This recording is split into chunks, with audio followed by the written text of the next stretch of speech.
Should have known better than to stick my nose in the corporate bullshit. I mean, great, I'm the manager and kind of the boss of running the new and improved Jurassic World. This is turning into InGen all over again. I'm starting to really wonder if this is the best for my health. Black, that should do the trick. Well, it's out of the lab, running corporate. Now we need to go deal with that scumbag. I can't believe that he thinks that he can just cut corners like this. That he can just, it's just not a big deal. These are just the most dangerous animals that have ever existed. So, and cutting corporate corners like this just for profit is what tore down Jurassic Park last time.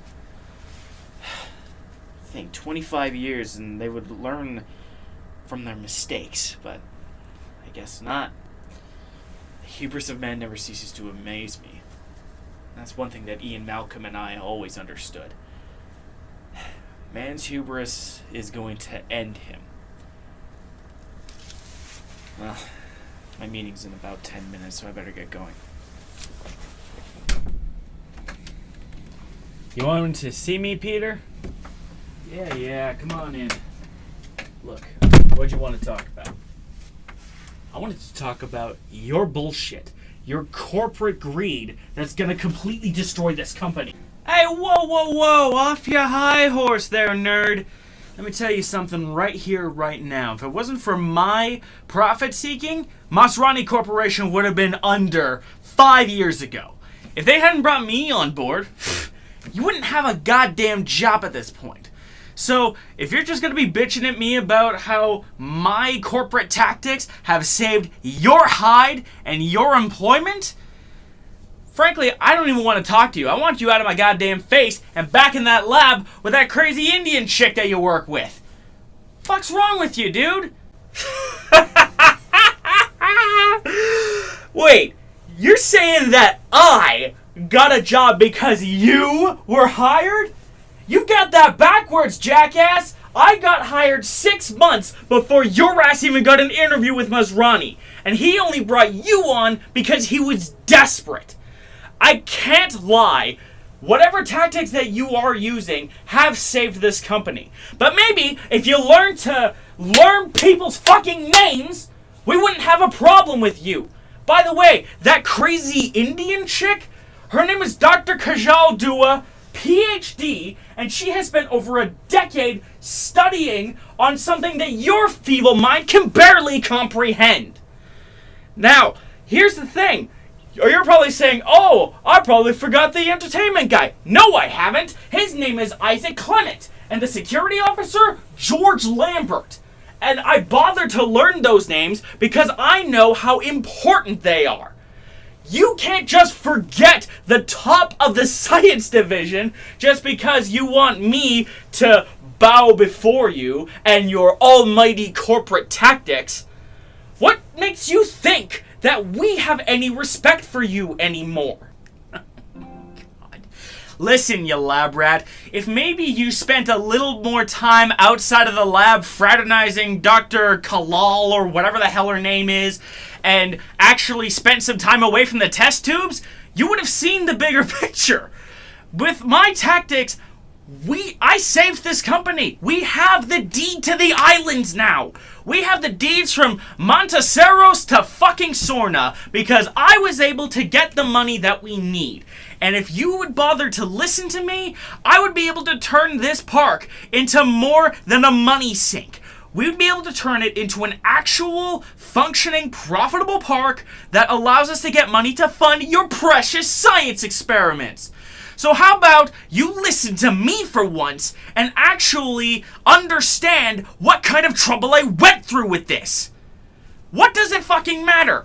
InGen failed because they had bothered to listen to you guys instead of focusing on their profits. What about that do you not understand? InGen failed because of money-grubbing, Scrolly-esque sons of bitches like you who looked the other way for a little extra cash. I know this because I was there. I had worked for InGen. One more thing before I go on this. Her name is Kajal, not Kalal.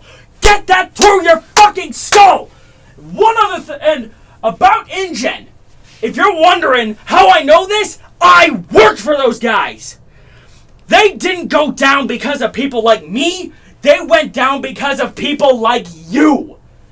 Do you actually know what happened on Isla Nublar in 1993? And later in San Diego in 1995? Whoa, calm down. I was just trying to... Nah, you don't get off that easy. Sit your ass down and listen to me for once. Take your head out of your ass, clean the dog shit out of your ears, and actually listen to someone outside of the voice inside your head who's hunting for those $100 bills for one goddamn moment in your fucking life. Alright. Listen here. The InGen papers only recently got declassified thanks to the United States government. I don't think you even bothered to fucking read them. In their redacted form. I know what actually happened because I actually worked at InGen all those years ago. It all started back in 1992. John Hammond had approached me. He wanted me to help be a mediating force between these rival factions in Jurassic Park. There were people who only wanted the profits. There were only people who only wanted the science. There were some people that wanted this to, I shit you not, to turn Jurassic Park into a dinosaur game preserve for trophy hunters whose day jobs were dentists and lawyers who thought, I'm getting bored of hunting lions, let me hunt velociraptors. I had to mediate that balance and make the cuts that were necessary. And Jurassic Park almost opened. We had a problem, though. A recent hire, Dennis Nedry, who, his name you won't even fucking hear in the report, had apparently been bribed by another company we believe to be Biosyn to come to the park, steal as many genetic samples as possible in order for him to get paid $8 million. Dude had a six-figure contract for a decade working IT.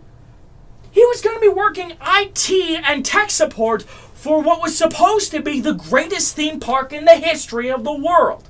But because he got greedy like you, he decided to do whatever it took to sabotage Jurassic Park. He cut power to the entire park. No fences, no cameras, no phones. And this allowed chaos to take its course. 4 people died on the island! At least! And I know them by name! Dennis Nedry, Donald Geraro, Ray Arnold, and Robert Muldoon, among other people who have died because of the inherent danger of these animals. And you think that you're going to be able to just skirt the costs on the fencing and skirt the costs on security in order to make things more profitable? Fuck you! And don't even dare say that that wasn't your plan, because that is where it was going to lead you 6 months from now. I know your type. And that's because I made the mistake of working for InGen again. This time, it wasn't under Hammond. It was under his nephew, Peter Ludlow. Another money-grubbing socialite who has nothing better to do than burn $100 bills for his amusement and make money off of misery, suffering, and cutting corners just so that he can, get more $100 bills to burn on whatever the fuck he was going to buy that week. He decided to go to Isla Sorna, which was originally the breeding site for InGen, where They bred the dinosaurs, then transported them to Isla Nublar. Problem with that was, when Jurassic Park failed, Hammond decided to keep it a secret. And now Isla Sorna was a preserve for dinosaurs. That was what it was for. It was the equivalent of like Yellowstone National Park, except it was on an island and featured dinosaurs instead of wolves and elk.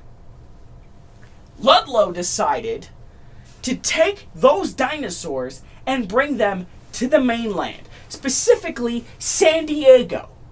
Oh yeah, he decided to bring the likes of a Tyrannosaurus Rex. Oh, not just one, not just two, but 3 Tyrannosaurs, Trikes, Stegosaurs, all kinds of dinosaurs, into a populated metropolis on California's coast. Do you want to know how that worked out? Besides over a dozen casualties from the island expedition, more like capture mission, Peter Ludlow got eaten. We don't know what exactly ate him, but we believe it was one of the Tyrannosaurs that did. 25 years later, Masrani Corporation is now on the cusp of doing this again. And I'm thankful that Masrani is more like Hammond and less like Ludlow. He even bothered to hire Ian Malcolm. This guy was a friend of mine and has been for over 25 years now. Ian Malcolm was part of the reason why I got into the sort of focusing on chaos and trying to balance everything. The hubris of man is unparalleled. I know the folly of trying to control these creatures. We made the mistake of bringing them back. But we have to make the best of it, because this technology will not go away. Somebody's going to pick up on it, whether it's Masrani or Biosyn or whatever other company is going to come down the turnpike out of Silicon Valley or whatever the fuck. Take the technology and do what we are going to do, which is to create a theme park / zoo for dinosaurs. Your corporate tactics have a place, but they need to be tempered by the needs of others. You can't be selfish about this. You can't think the bottom line and the bottom line alone. Because you know where just looking for the bottom line gets you? It gets you the 2008 stock market crash. It gets you the Great Depression. And arguably more terrifying, it could cause you to lose your life. Especially when we're dealing with forces of nature like these dinosaurs are going to be. So, I'm just asking you this one time. Open your eyes. Come down to the labs. Feel free to hang out with Kajal and I for a day. So that I can show you what we do. Go have lunch with George Lambert and George Lambert. I'm sorry about that. Go ask George Lambert. I'm getting tongue-tied here. Over lunch, what his security protocols are and what he does to focus on security. You already hang out with Isaac Clement, so you already know the entertainment side of things. So broaden your view. Have a look at what is going to be Jurassic World and how we should operate it. Because if we ever slip back to InGen's mistakes, it won't just be our jobs on the line. Our lives will be at risk. But you're not going to listen to me, are you? I have had this talk with you in a more eloquent sense several times. And you never bothered to dig the dog shit out of your ears and listen. I've got one more thing to say to you. If you're not going to listen to me, I can almost assure you that your life will be lost. Whether through the collapse of Masrani and the immense lawsuits that are going to follow, or through your life as your blood is spilt at the claws of one of nature's deadliest predators. So think this through. This is the last chance that we get to talk about this. Otherwise, need I remind you, you're not my superior. I'm your superior. So you talking up to me is some bullshit. Normally I would value your input, but we've had this talk several times and you can't get through your skull that profits aren't the most important thing. They're important, I'll give you that, but they're not the most important thing. Safety and security and ensuring welfare for guests and dinosaur are. So, listen to me and what I have to say, or your ass is gonna be kicked to the fucking curb. Good day to you, sir.